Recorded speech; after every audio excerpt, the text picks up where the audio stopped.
우리는 지난 시간에 야고보서의 말씀을 통해서 말씀을 듣기만 하는 자가 아니라 말씀을 듣고 행하는 자가 되어야 함에 대해서 함께 나누었습니다. 야고보 사도가 각 교회의 문제들을 진단해 볼 때 그 원인은 들은 말씀을 행하지 않는 것에 있었습니다. 믿음은 들음에서 납니다. 그래서 하나님의 말씀을 듣는 것, 이것은 신앙의 기초요, 기본이요, 뿌리라고 할 수 있습니다. 그래서 많이 듣고 자주 듣는 것, 이것은 신앙을 튼튼하게 만드는 아주 중요한 행동이라고 할 수 있을 것입니다. 그런데 예수님께서 가르쳐 주신 씨 뿌리는 비유에서도 우리가 알 수 있듯이 믿음은 듣는 것만으로 열매 맺지는 못합니다. 그냥 듣기만 한 믿음은 뿌리 내리지 못하고 새에게 먹히거나 말라 죽거나 자라지 못하게 됩니다. 열매 맺기 위해서는 반드시 새를 쫓아내고 돌을 골라내고 가시덤불을 치우는 이러한 수고를 해줘야 합니다. 이러한 수고를 하는 이유는 분명합니다.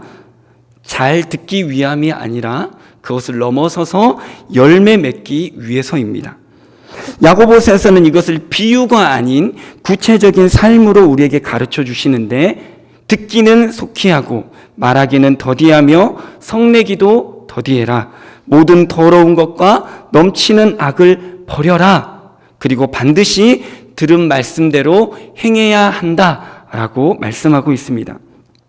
특히 야고보 사도는 말씀을 듣고도 행하지 않는 것, 못 들어서 행하지 않는 것만이고요, 들었는데 행하지 않는 것에 대해서 자신을 속이는 것과 같다라고 말하고 있었습니다. 왜냐하면 말씀을 듣기만 하고 행하지 않는 상태가 반복적으로 계속되어지면 결국에는 실제로는 내가 그 말씀대로 살지 않는데 듣는 것만으로도 나는 그렇게 살고 있는 것처럼 착각에 빠지기 때문입니다. 이것은요, 마치 우리의 자녀들이 교실에서 수업을 듣고 있는데 실제로는 공부하지 않고 딴 생각하고 있으면서 그 수업에 참여했기 때문에 나는 공부를 열심히 했다라고 생각하는 것과 같습니다. 요즘 인터넷이나 SNS를 보면 정의에 관한 일들에 관해서 많은 사람들이 이야기를 하고 댓글을 달고 있습니다. 그런데 정작 그 이야기처럼 자신을 희생하고 헌신하고 실제 정의를 위해서 싸우는 사람은 소수에 불과합니다. 많은 사람들이 정의에 대해서 이야기하는 것만으로도 내가 정의로운 삶을 살고 있다라고 만족하고 착각하고 산다라는 것이죠.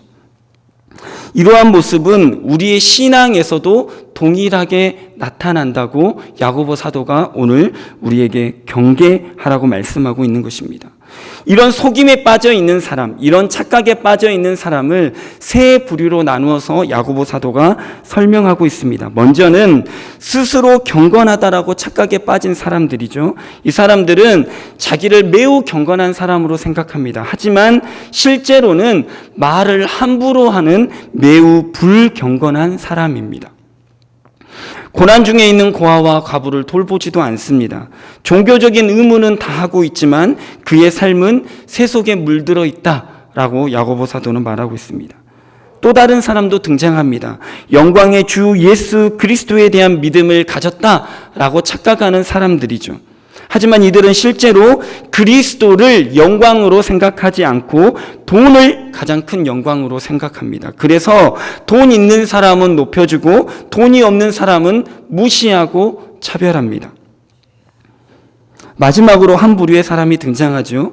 자신은 하나님이 한 분이신 줄로 믿기 때문에 구원받는다라고 생각하는 사람입니다. 그들은 환난 가운데 있는 형제에게 평안하라고 말합니다. 추위에 있는 형제에게 따뜻하게 하라고 말합니다. 배고픈 자매에게 배부르게 먹으라고 말합니다. 그러면서 아무런 도움을 주지 않습니다. 그냥 말로만 하는 것이죠. 야고보 사도는 이런 사람들에게 너희가 가진 신앙은 귀신이 가지고 있는 신앙이다 라고 말합니다. 왜냐하면 귀신들도 하나님이 한 분이신지를 알고 있기 때문입니다. 알면서도 그 믿음에 합당한 행동을 하지 않는 것, 그것은 귀신과 똑같다 라고 말하는 것이죠. 즉 아무리 올바른 신앙 고백을 하고 교리적으로는 아무런 흠이 없다고 할지라도 행위로 드러나는 믿음의 삶을 살지 않는다면 그것은 헛것이다 라고 말하는 것입니다. 하나님이 우리에게 심은 말씀, 그것은 교리도 아니고 율법도 아닙니다. 하나님이 우리에게 심으신 말씀은 야고보서 1장 21절의 말씀처럼 우리의 영혼을 능히 구원할 수 있는 말씀, 즉 말씀이 육신을 통해 온전하게 드러나고 성취되어서 완성된 율법 그 자체, 예수 그리스도를 가르칩니다. 예수님은 이 땅에 오셔서 어떠한 글도 우리에게 남기지 않으셨습니다. 하나님이 우리에게 심길 원하시는 것은 예수님이 남긴 글이 아니기 때문입니다. 하나님이 우리에게 남기고 싶은 것, 하나님이 우리의 마음 가운데 심어주고 싶은 것, 그것은 예수님 그 자체입니다. 예수님이 입으신 옷, 예수님이 쓰시고 있었던 물건들, 예수님이 그 당시에 드셨던 음식, 예수님이 보시던 책, 이런 것에 능력이 있는 것이 아니라 말씀을 그대로 살아내시는 말씀 자체이신 예수님, 그것에 능력이 있음을 우리가 알길 원하셨기 때문이고 그것을 우리에게 심으신 분이 하나님이십니다. 그래서 우리 안에 심겨진 이 말씀이신 예수님은 지금도 우리 안에서 일하시는데 어떤 일을 하시느냐? 우리로 하여금 말씀 그대로를 살아낼 수 있는 능력을 공급하십니다. 즉 우리로 하여금 말씀을 살아내도록 도우신다라는 것이죠. 본래 우리는 어떤 존재입니까? 말씀을 살아낼 수 없는 죄인이지 않습니까? 그런데 우리 안에 예수 그리스도가 심겨지면 나는 할 수 없지만 내 안에 심겨진 예수님께서 말씀을 살아낼 수 있도록 우리에게 힘주시고 격려하시고 능력을 공급하신다라는 것이죠. 이 말씀을 듣기만 하고도 그 말씀대로 사는 것처럼 착각에 빠지게 만드는 사단의 속임과는 정반대입니다. 예수님은 실제로 우리를 그렇게 살 수 있도록 만드시는 분이기 때문입니다. 말씀대로 살아가는 삶, 이 삶은 쉽지 않습니다. 그래서 성경은 쉽다고 말하지 않습니다. 성경은 뭐라고 말하냐면 이것을 믿고 인내하고 견디면 생명의 면류관이 있다라고 말합니다. 쉽다라고 말하지 않아요. 어려운 길이다라고 말합니다. 좁은 길이다라고 말합니다. 하지만 이 길 끝에는 생명이 있다라고 가르쳐 주시는 것이죠. 이어지는 본문들, 우리 3장 1절부터 이렇게 쭉 보시면요. 우리가 이전에 반복해서 보았던 것들이 또다시 등장하게 됩니다. 우리는 성경을 글로 읽기 때문에 읽다가 이해가 안 되면 어떡하죠? 다시 앞으로 넘어가서 또다시 읽어봅니다. 어떤 헷갈리는 구절은 한 절인데도 그것을 10번이고 20번이고 계속해서 읽어봅니다. 그런데 당시의 성도들은 그렇지 못했습니다. 왜냐하면 책이라는 것 자체가 너무나 귀했기 때문이죠. 당시에는 이랬습니다.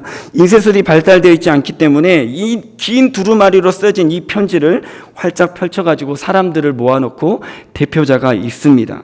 그러면 많은 사람들은 단지 모여 앉아서 귀로만 이 말씀을 들어야만 했습니다. 설교 말고요. 말씀 그 자체를 말입니다. 그래서 귀로 듣는 이 사람에게 효과적으로 전달하기 위해서는 했던 말을 또 해야만 했습니다.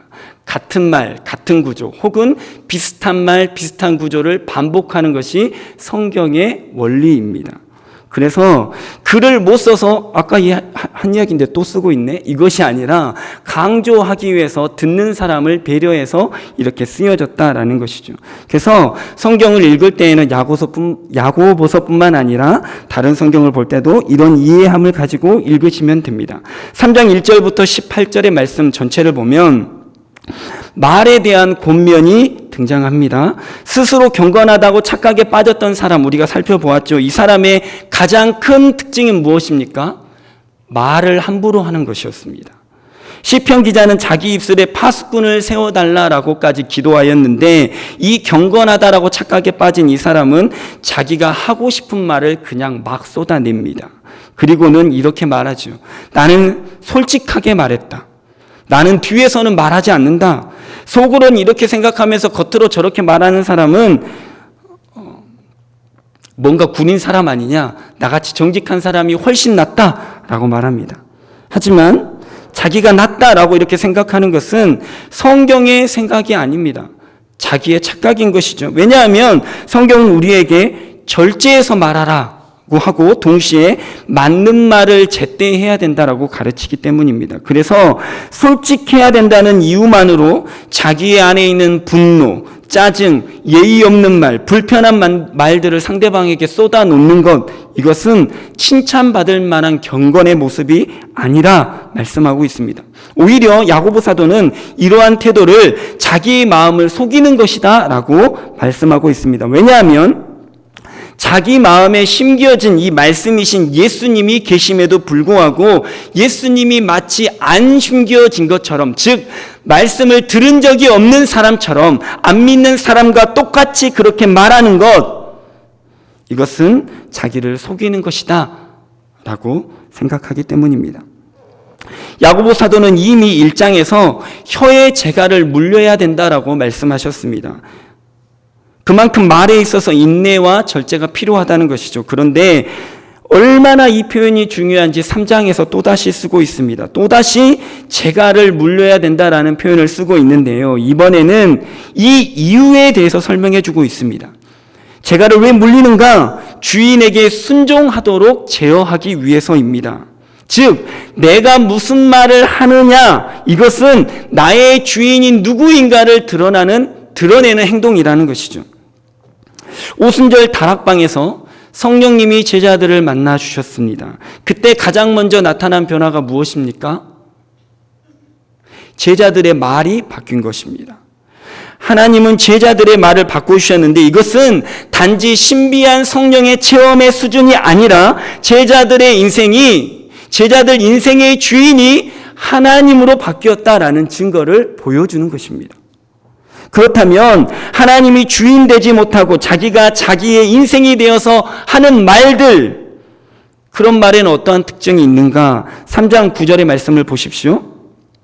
야고보 사도는 한마디로 정의합니다. 한 입으로는 하나님을 찬송하면서 동시에는 하나님의 형상으로 지음받은 사람을 저주한다 라고 말합니다. 교회 안에서는 하나님이 내 인생의 주인인 척 거룩한 신앙의 고백과 기도와 찬양을 드리지만 삶의 자리로 나와서는 이내 본색이 드러나서 내 인생의 주인은 나야! 하나님의 형상으로 지음받은 사람들을 저주하면서 살아간다라는 것이죠. 13절에서 18절의 말씀을 보면 이것을 마음속에 있는 독한 시기와 다툼으로 자랑하는 것, 진리를 거슬러서 거짓말하는 것으로 더 구체적으로 설명해 주고 있습니다. 야고보 사도가 이렇게 하는 것은 지혜라라고 표현하는 것은 이 땅에 살아갈 때는 지혜롭게 보이는 것일지라도 이것은 분명히 땅의 것, 종에게 것, 귀신의 것이라고 말하는 것이죠. 왜냐하면 그것은 반드시 피해야 하고 버려야 하는 것이기 때문입니다. 이와 반대로 반드시 가까이 해야 되고 가져야 하는 것이 있습니다. 그것은 바로 위로부터 오는 지혜라고 말씀하고 있습니다. 위로부터 오는 지혜는 위로부터 오는 지혜와 귀신이 주는 이 지혜가 결정적으로 다른 차이가 있는데 그것은 화평하게 하는가 깨어지고 분열하게 하는가에 달려있다라고 말씀하고 있습니다.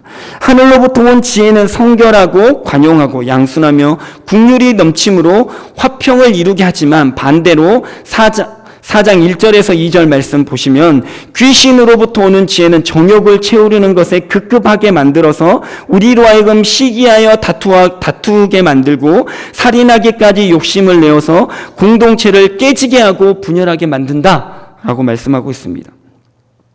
야고보서 전체에 나타나 있듯이 교회의 깨어짐, 분열, 이것의 중심에는 부자와 가난한 사람들의 차별이 있습니다. 그들은 예수 그리스도에 관한 믿음이 가장 영광스러운 것입니다 라고 말하면서 그보다 더 하찮은 썩어질 땅의 영광, 즉 예를 들면 2장 2절에 나오는 것처럼 금가락지와 아름다운 옷으로 자신을 꾸미기를 좋아합니다. 왜냐하면 그 자신이 물질을 사랑하기 때문이고 그와 동시에 그렇게 꾸미고 교회에 가면 교회에서도 그 사람을 높여주고 특별하게 대우해주기 때문입니다. 이러한 차별 속에서 더 나은 대접을 받고자 하는 성도들은 나도 저들처럼 많은 물질을 갖고 싶다. 물질에 대한 동경을 하게 됩니다. 반대로 가난한 사람들은 업신여기고 하찮게 여기는 일들이 교회 안에서 벌어지게 됩니다. 그래서 4장 1절 결국 교회 공동체는 물질로 인한 차별로 다투고 분열됩니다. 위로부터 오는 지혜를 따랐다면 교회가 화평했을 것이지만 귀신의 지혜를 따르다 보니 교회가 차별하고 다투고 분열하게 되었다라고 야고보 사도가 말하고 있는 것이죠. 야고보 사도는 이어서 말합니다. 너희가 잘못된 마음으로 구하니 아무리 다투고 싸워도 하나님이 주시지 않는다. 잘못된 목적으로 구하고 잘못된 방법으로 구하는데 하나님이 주실 리가 없다라는 것이죠. 하나님께 구해야 되는 것은 다투고 분열하게 만드는 이 정욕의 것이 아니라 귀신의 것이 아니라 하나 되게 하고 화평하게 만드는 위로부터 오는 지혜다라고 말씀하고 있습니다. 그럼에도 불구하고 여전히 정욕의 늪에 빠져서 하나님 앞에서조차도 정욕의 것을 구하는 사람들도 있답니다. 야고보 사도는 그들을 세상을 보타여 하나님과 원수된 사람, 간음한 여인이라고 오늘 말하고 있습니다. 간음이라고 부르는 것은 그들이 하나님을 아예 떠나버렸거나 버렸거나 하지 않았기 때문입니다. 여전히 하나님 주변에 머물러 있습니다. 그러면서 세상을 사랑하고 있는 것이죠. 더 정확하게 말하면 돈을 사랑하고 있는 것입니다.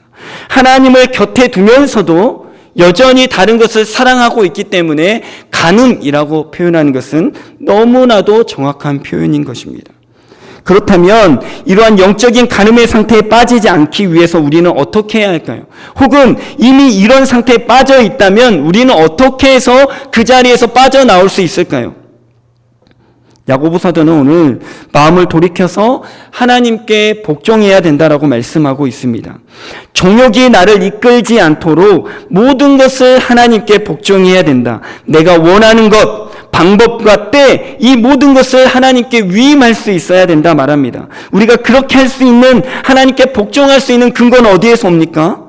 이 근거는 믿음에서 옵니다. 이 믿음은 무엇이냐? 하나님께서 우리에게 좋은 것을 주시되 가장 좋은 것으로 주시고 인색하지 않고 풍족하게 주시는 분이심을 믿는 것입니다. 그런데 사단은 자꾸만 우리를 속이고 유혹합니다. 더 좋은 것이 있어. 하나님이 너에게 주는 것보다 더 좋은 것이 있어. 다른 방법이 있어. 하나님이 너에게 예비하신 방법 말고 다른 방법도 있어. 하나님이 주시는 때가 있는데 그때보다 앞당길 수 있는 때가 있어. 이렇게 속이죠. 때로는 이렇게 말합니다. 하나님이 주시지 않는 것은 하나님이 능력이 없어서요. 때로는 이렇게 말합니다. 하나님이 주시지 않는 것은 하나님이 너를 사랑하지 않기 때문이에요. 다 거짓말입니다. 그러면서 이렇게 말하죠. 나는 네가 원하는 것을 네가 원하는 때에 줄 수 있어. 한 손으로는 하나님 손 잡고 한 손으로는 내 손 잡으면서 하나님이 주시는 것 받고 내가 주는 것도 받으면서 살아 라고 말하는 것이죠.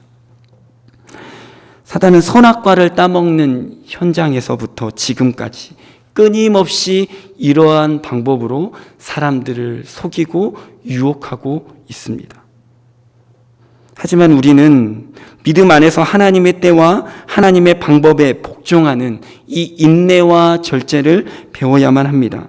나에게 가장 좋은 것을 주시는 하나님께서 내가 필요한 것이면 반드시 주실 것이야 하는 이 믿음을 가지고 하나님이 주실 때까지 기다려야 됩니다. 그와 동시에 하나님이 주시지 않는다면 나는 결코 받지 않을 것이다 라는 마음의 자세로 살아가야 됩니다.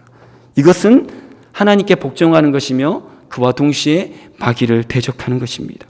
우리가 하나님의 주권을 인정하면 인정할수록 하나님은 우리에게 더욱더 가까이에 계시고 그러면 그럴수록 마귀는 우리를 더 멀리 떨어지게 되는 것이죠. 야고보 사도는 이번에도 편지의 클라이막스에 어김없이 부자들을 등장시킵니다. 4장 13절 보면 그는 어떤 도시에 가서 1년을 머물며 장사해서 이익을 보겠다라고 장담하는 사람이 등장하지요. 하지만 야고보 사도는 그에게 이렇게 말합니다. 내일 일도 어떻게 될지 모르는 너희가 장래를 어떻게 장담할 수 있단 말이냐 꾸짖습니다. 하지만 야고보 사도가 정말 지적하는 것은 그 뒤에 나오죠. 바로 선을 행할 줄 알면서도 행하지 않는 것, 이것에 대해서 야고보 사도가 지적하고 있습니다. 그러니까 2장 하반부에 등장했던 사람이 있죠. 형제와 자매들에게 평안하십시오, 따뜻하게 하십시오, 배부르게 하십시오 말했던 그 사람, 이 사람은 그들과 똑같은 처지에 있기 때문에 할 수 있는 것이 아무것도 없고 그저 말밖에 할 수 없는 그런 사람이 아니라, 이 사람에게는 이 사람을 환난 가운데 건져낼 수 있는 실제적인 능력, 이 사람을 배부르게 해줄 수 있는 실제적인 능력, 이 사람을 따뜻하게 해줄 수 있는 실제적인 능력, 즉 충분한 재물을 가지고 있었음에도 불구하고 말만한 사람이다 라는 것을 우리에게 보여줍니다. 이 사람은 교리적으로 하나님은 한 분이심을 잘 알고 있죠. 그리고 내 이웃을 내 몸과 같이 사랑하라는 것도 잘 알고 있었을 것입니다. 하지만 자기가 믿는 대로 행하지 않았다. 이것이 죄이다 라고 말하고 있습니다. 잘못된 교리, 이것이 왜 문제입니까? 잘못된 삶을 살게 하니까 문제인 것이죠. 그런데 옳은 교리를 배우고 알고 믿습니다. 그럼에도 불구하고 여전히 똑같이 잘못된 삶을 살고 있다면 옳은 교리를 아는 것이 무슨 소용이 있겠습니까? 야고보 사도는 오히려 교리만 올바를 뿐 행함이 없는 믿음은 더 큰 문제다라고 말씀하고 있습니다. 왜냐하면 우리가 전에 보았듯이 그러한 신앙은 귀신의 것이기 때문입니다. 그래서 하나님이 선을 실천할 수 있는 물질을 주셨음에도 불구하고 그 물질로 가난한 사람을 돕는 선을 행하지 않고 썩어질 땅에 쌓아두면 내가 장사해서 이익을 보겠다라고 장담하는 것처럼 허탄한 자랑만 늘어놓고 살아가는 인생이 된다라는 것이죠. 이것이 바로 정욕에 붙들린 삶, 죄라고 지적하고 있습니다. 5장 1절의 말씀 한번 보십시오. 그러므로 죄 가운데 있는 너희들은 이제 너희에게 임할 고생으로 말미암아 울고 통곡하라. 2절과 3절 너희가 그렇게 자랑하던 물질은 다 썩고 좀 먹고 녹슬었다. 너희는 하늘에 재물을 쌓으라는 하나님의 말씀은 불순종하고 이 땅에 재물을 쌓아두었다. 4절과 5절 일할 사람에게 주어야 될 품삯은 주지도 않고 너희 이기적인 마음을 살찌우기 위하여 너희는 모아놓았구나. 6절 말씀 너희가 말하는 한 분 하나님은 너희의 죄로 말미암아 너희 손에서 죽으셨다 라고 말씀하고 있습니다. 야고보 사도는 죄에 관해서 이야기하고 있으면서 이 죄를 마지막에는 단순히 악한 것으로만 정의하지 않습니다. 동시에 예수님의 십자가의 죽으심이 과거에 있었던 지나가버린 어떠한 일, 역사 이것으로 말하지 않습니다. 왜냐하면 우리가 믿는 예수님께서 우리의 죄로 말미암아 십자가에서 죽으셨기 때문입니다. 예수님께서 대신 짊어지신 이 죄는 나와 상관없이 다른 사람이 오래전에 지었던 그 죄가 아니라 지금 내가 말씀을 순종하지 않고 지은 죄 때문이라는 것이죠.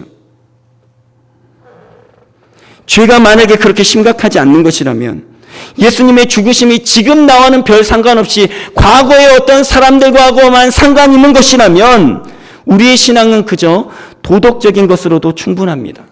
윤리적인 것만으로도 충분할 것입니다. 지식적이고 감성적이어도 괜찮은 것일 것입니다. 그래서 그냥 듣기만 해도 괜찮습니다. 오셔서 많이 들으십시오. 이렇게 해도 상관없을 것입니다. 하지만 우리는 그럴 수 없습니다. 분명 예수님이 지금 내 죄를 위해서 죽으셨기 때문입니다.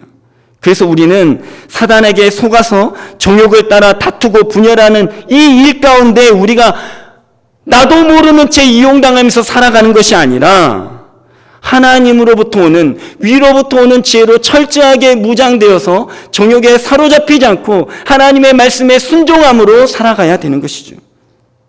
지금 우리가 처한 이 현실은 야고보 사도가 안타깝게 바라보는 그때보다 더욱 심각해졌습니다. 많은 교회들이 다툼과 분열 가운데 있는 것을 우리가 실제로 보고 있습니다. 이런 시대 가운데 우리 성북교회는 위로부터 오는 지혜로 충만하여 하나됨을 힘써서 지키는 화평한 교회 되기를 소망합니다. 이러한 공동체가 되기 위해서는 개개인의 정욕을 버려야 됩니다.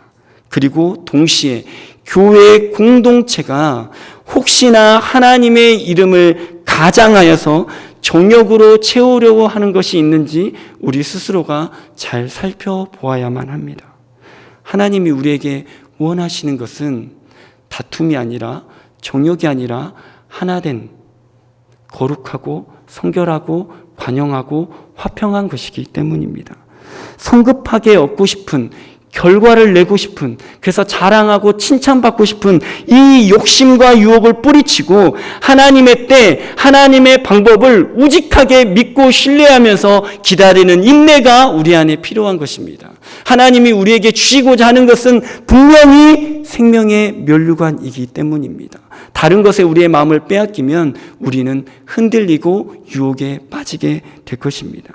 우리는 이 땅에서 썩어질 그 무엇이 아니라 생명의 면류관을 소망하는 믿음의 사람으로 끝까지 믿음을 지키며 하나님께 복종하고 마귀를 대적하는 삶을 살아가는 저와 여러분 되시기를 예수님의 이름으로 축복합니다.